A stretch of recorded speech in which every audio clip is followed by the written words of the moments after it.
ओम नमः शिवाय। मित्रों नमस्कार, मैं पंडित श्यामधर शास्त्री काशी एस्ट्रो में समस्त दर्शकों का स्वागत एवं अभिनंदन करता हूं। आज हम विशेष रूप से चर्चा करेंगे, बात करेंगे महाकुंभ के बारे में, जो इस वर्ष 2025 में हम महाकुंभ मना रहे हैं, जो 144 वर्षों बाद यानी 12 गुणे 12 वर्षों में कुंभ आता है। तो 12 गुणे 12 जब करते हैं तो 144 वर्षों में महाकुंभ मनाते हैं। तो इस वर्ष हम महाकुंभ मना रहे हैं, वो भी पवित्र भूमि प्रयागराज में। क्या है इसका महत्व, इसके बारे में हम चर्चा करेंगे। क्यों हम कहते हैं कुंभ महोत्सव अमरत्व का मेला है, अमरत्व का महोत्सव है।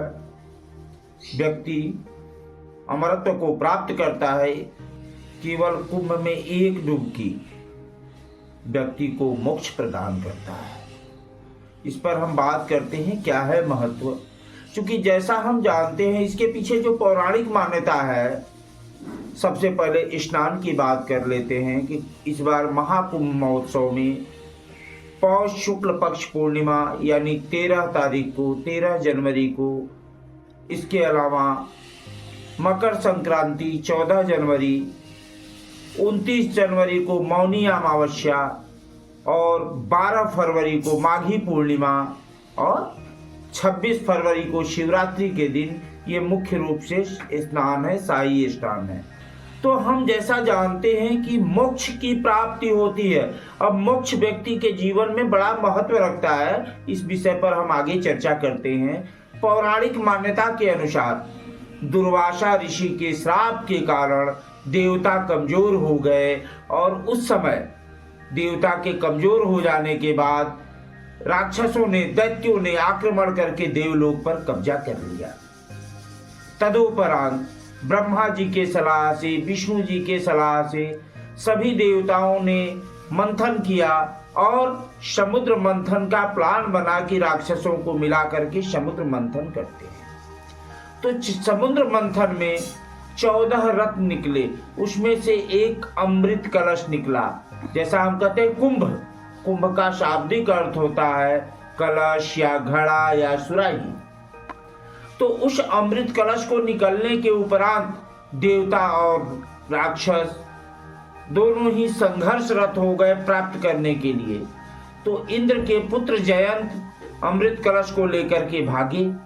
भागने के क्रम में, छीना झपटी के क्रम में वह अमृत कलश से कुछ बूंदें पृथ्वी पर गिर गई। पृथ्वी पर गिरने के उपरांत जो 4 जगह में गिरा, प्रयागराज, उज्जैन, नासिक और हरिद्वार, इन 4 जगहों पर जो अमृत कलश से छलक करके अमृत गिरा, वहां पर हम कुंभ महोत्सव मनाते हैं।